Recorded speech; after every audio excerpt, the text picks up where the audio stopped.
दर्शक बंधु latest jobs Odisha को आपण मान स्वागत। दर्शक बंधु आज निजुक्ति सूचना रही गवर्नमेंट स्कूल रे पियन टीजीटी पीजीटी इत्यादि शिक्षकों निजुक्ति आपण मैंने देखुंत ये हूँ तार एडवर्टाइजमेंट। दर्शक बंधु जदि आपण मैंने पदवी इंटरेस्टेड अच्छा ताहले चलते देखा ए टोटाल पोस्ट केते रही एप्लिकेशन फी अच्छी कि नहीं, एज लिमिट कौन, क्वालिफिकेशन कौन, आपणकर सिलेक्शन प्रोसेस किपरि रहिबो, दरमा केते मिलिबो, आवेदन शेष तारीख कौन, किपरि आवेदन करेंगे या विषय में ऑल डिटेल्स जानना वीडियो रो। गवर्नमेंट पीएन पोस्ट रिक्रुटमेंट 2025 रो नोटिफिकेशन आउट हो सारी। आपन जदि दशम किंबा अष्टम श्रेणी भी पास करथिबे ताहले पदवी आवेदन करेंगे। बंधु गवर्नमेंट पीएन सहित अनेक गुड़े पदपदवी प्रकाश पाई जेपरी टीजीटी आर्ट्स टीचर, ट्रेंड रे intermediate teacher, mobility teacher, attendant, male attendant, sweeper cum watchman आपणकर बहुत गुड़े पोस्ट वैकेंसीज रिलीज होती। एगुड़ी को सब ऑफलाइन रे आवेदन करने को हम। जदि आपण मैंने गवर्नमेंट पीएन आवेदन करने चाहते ताहले आसतु देखने डिटेल्स। दर्शक बंधु गवर्नमेंट पीएन रिक्रुटमेंट 2025 रो डिटेल्स रही। ऑर्गेनाइजेशन नेम होची red cross school for the blind Berhampur तरफ विज्ञप्ति आपण जारी होती। टाइप ऑफ जॉब रहा कॉन्ट्रेक्चुअल बेसिस जॉब जोटा कि चुक्ति भित्तिक नियुक्ति। कैटेगरी जदि कह गवर्नमेंट जॉब अटे। नेम ऑफ पोस्ट देखो क्यों पोस्ट में वैकेंसीज रिलीज होती। नेम ऑफ पोस्ट देखो क्यों पोस्ट में विज्ञप्ति प्रकाश पाई। TGT arts teacher, trained intermediate teacher, mobility teacher, attendant जोटा कि mail attendant, sweeper cum watchman mail रो सब पदपदवी आपणकर विज्ञप्ति प्रकाश पाई। एप्लिकेशन मोड आपणकर ऑफलाइन रे रोची। आपण माने स्पीड पोस्ट किंबा रजिस्टर्ड पोस्ट माध्यम रे एहाको आवेदन करि परिबे। क्यों माने एहाको आवेदन करि परिबे देखंतु आम ओडिसा समस्त कैंडिडेट में आवेदन करि परिबे। दर्शक बंधु जदि आमे प्लेस ऑफ पोस्टिंग कहबा ताहले बरहमपुर रे आपणकर नियुक्तिर स्थान रहिबो। लास्ट डेट कहले 10/11/2025 यार अप्लाई रो लास्ट डेट रहउची। तो जेहेतु आपण माने ऑफलाइन रे आवेदन करिवे सेथि पई आवेदन डेट रो लास्ट डेट पूर्व आपणकर दरखास्त अथॉरिटी पाखरे पहुँचवा आवश्यक। जेंडर विषय जदि कहबा ताहले उभय पुरुष प्रार्थी और महिला प्रार्थी ए पदवी आवेदन करि परिबे।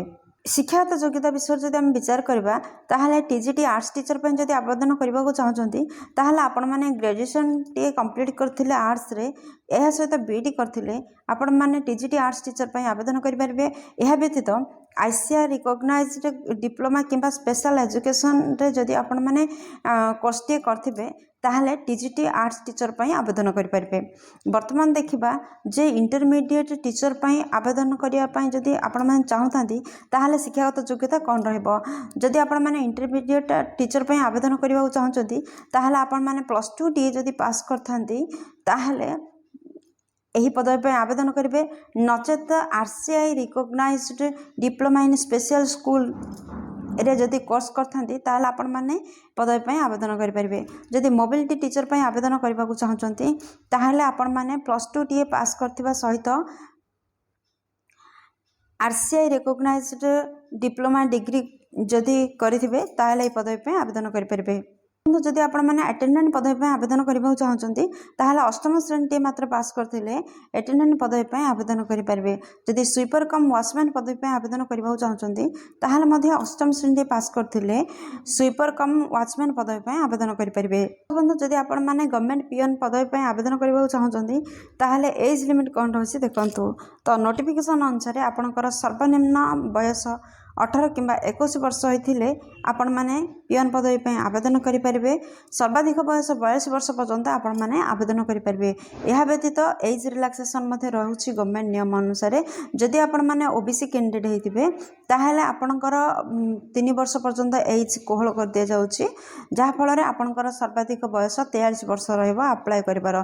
जदि आपण माने एसटी एससी पीडब्ल्यूडी किंबा एक्स सर्विसमैन होइथांती ताहले 5 वर्ष एज सीमा आपणकर कोहल कर दिया जाउछि जहा फल रे आपण माने 45 वर्ष पर्यंत पर्यंत फॉर्म फिलअप करेंगे। तो बंधु जदि दरमा विषय कहवा आपण मैंने तो जानते विभिन्न प्रकार पोस्ट वैकेंसीज रिलीज होती तो पोस्ट अनुसार आपंकर दरमा रही टीजीटी टीचर पर आवेदन करने को चाहते ताहले आपंकर मासिक दरमा 9300 टंकार 34,800 टंका सहित जीपी 4,200 टंका मध्य आपंकर रहिबो।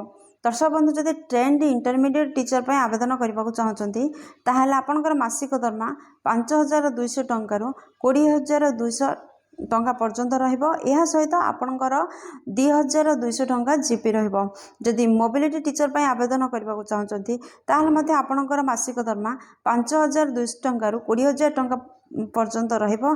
ताहा सहित आपंकर जीपी 2,200 टंका रहिबो। मेल अटेंडेंट पदवी पर आवेदन करने को चाहते आपंकर मासिक दरमा 4,750 टंकार 14,680 टंका पर्यंत रहिबो। यह सहित आपंकर जीपी 1,700 टंका रहिबो। स्वीपर कम वाचमैन पदवी पर आवेदन करने को चाहते मासिक दरमा 4,750 टंकार 14,680 टंका पर्यंत रहिबो। यह सहित 1,700 टंका जीपी रहिबो। दर्शक बंधु आपण माने एतिपाई कोनोसी भी एग्जाम नाही आपण माने मेरिट बेसिस रे सिलेक्शन हेबे। एप्लिकेशन फी रोची कौन देखंतु जदि आपण माने जनरल कैंडिडेट होइचंती आपणकर अप्लाई फी रहउची 100 टंका।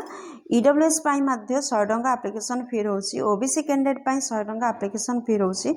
फिजिकल हैंडिकैप्टेड हेतिले मध्य 100 टंका एप्लिकेशन फी आपणकर रहउची। एहा व्यतीत एसटी एससी कैंडिडेट माना पाई मध्य 100 टंका एप्लिकेशन फी रहउची। दर्शक बंधु एथरु जानि पारले जे समस्त कैटेगरी रो स्टूडेंट मानक पाई 100 टंका एप्लिकेशन फी रहउची। एहाको ऑफलाइन रे आवेदन करबा को हबो। जदि आपण माने एहाको ऑफलाइन रे आवेदन करिवे तो कौन कौन इंपोर्टेंट डॉक्यूमेंट रा आवश्यकता रही देखंतु। फर्स्ट रे आपणकर एचएससी सर्टिफिकेट मार्कशीट रा आवश्यकता रहउची। सेकेंड रे आपणकर +2 मार्कशीट एवं सर्टिफिकेट रा आवश्यकता रहउची। थर्ड रे आपणकर कैस्ट सर्टिफिकेट रा आवश्यकता रहउची। दर्शक बंधु आपण माने जदि जनरल कैस्ट व्यतीत अन्य कौन भी कैस्ट आसते ताहले जाति प्रमाण पत्र निहाती आवश्यकता रहउची। तापरे फोर्थ रे आधार कार्ड रा आवश्यकता रहउची। फिफ्थ रे रेसिडेंट सर्टिफिकेट रा आवश्यकता रहउची। सिक्स्थ रे आपणकर रजिस्ट्रेशन कार्ड रा आवश्यकता रहउची। सेवेंथ रे सेल्फ अटेस्टेड पासपोर्ट साइज रो फोटोग्राफ रा आवश्यकता रहउची। दर्शक बंधु ये 7 डॉक्यूमेंट को रेडी करंतु और ऑफलाइन रे जल्दी आवेदन करंतु। गवर्नमेंट पीएन रिक्रूटमेंट 2025 रो इंपोर्टेंट डेट विषय जदि कहबा एहार अप्लाई ऑलरेडी स्टार्ट हो सारानी ताहले आपण माने एबे भी अप्लाई करि परिबे। यार लास्ट डेट होची कि 10/11/2025। दर्शक बंधु नवेम्बर 10 पर्यंत यार अप्लाई आपण माने करि परिबे। किंतु जेहेतु ऑफलाइन रे आवेदन करबा को हबो तो अप्लाई रो लास्ट डेट पूर्वरु आपनकर दरखास्त अथॉरिटी पाखरे पहुंच जिबा आवश्यक। दर्शक बंधु ये जॉब रिलेटेड समस्त लिंक आपण माने वीडियो डिस्क्रिप्शन रे पाई जिबे। यार फॉर्म को एप्लिकेशन फॉर्म को डाउनलोड करंतु एवं एप्लिकेशन फॉर्म को फिलअप करंतु जेपरि करेक्ट भाव में फिलअप करेंगे जेपरि किसी भी ब्लैंक स्पेस न छाड़े एवं ठीक तथ्य दे फिलअप करंतु एवं दिया जाइथिबा एड्रेस रे आपण माने ताको सेंड करंतु। केउ एड्रेस रे आपण माने याको सेंड करिवे वीडियो लास्ट रे पाई जिबे। दर्शक बंधु आपण मानकर एही वीडियो रिलेटेड जदि किसी भी लिंक आवश्यक अछि ताहले आपण सब वीडियो डिस्क्रिप्शन रो पाई परिबे एवं जॉब ऊपर जदि किछ पचारिबार अछि ताहले निहाती कमेंट सेक्शन रे पचारि परिबे। दर्शक बंधु ए होची तार पीडीएफ आमे जो सब जिनस ऊपर आलोचना कले ए सब डिटेल्स भाव में एही पीडीएफ रे आपण माने पाई जिबे एवं कथा रहिला आपण माने केउ एड्रेस रे एहा को सेंड करबे। देखंतु एड्रेस टी होची honorary secretary red cross school for blind Ambapua Berhampur 670011 Ganjam Odisha. यही एड्रेस रे आपण माने सेंड करेंगे 10/11/2025 संध्या 4टा पूर्वर आपण यही एड्रेस रे आपणकर डॉक्यूमेंट सबको बा आवेदन फॉर्म को सेंड करबा उचित। तो सब बंधु वीडियो डिटेल्स रे तो जानले सब किछि। तो जदि किछि भी डाउट अछि ताहले आपण माने कमेंट सेक्शन रे पचारि परिबे। तो आशा करछि वीडियो आपनकर बहुत काम लागबो। जदि किछि भी उपकार कर परछि वीडियो गोटे लाइक कर दियंतु सांग माना सहित यथेष्ट परिमाण रे शेयर करंतु। चैनल रे नुआ थिले निहाती सब्सक्राइब करंतु। बेल बटन रे प्रेस करी ऑल रे सेट करंतु काहेकि ना प्रतिदिन प्रकाश पाउथवा नुआ सरकारी नियुक्ति रो सूचना आपन पाखरे प्रथमे पहुंची जिवो। बंधु भिडियो एपर्यंत देखिए आपको अशेष धन्यवाद। पुणी देखा लाटेस्ट जब्स ओडिशार नुआ एक फ्रेश अध्याय नुआ एक निजुक्ति सूचना सहित से पर्यंत जय जगन्नाथ।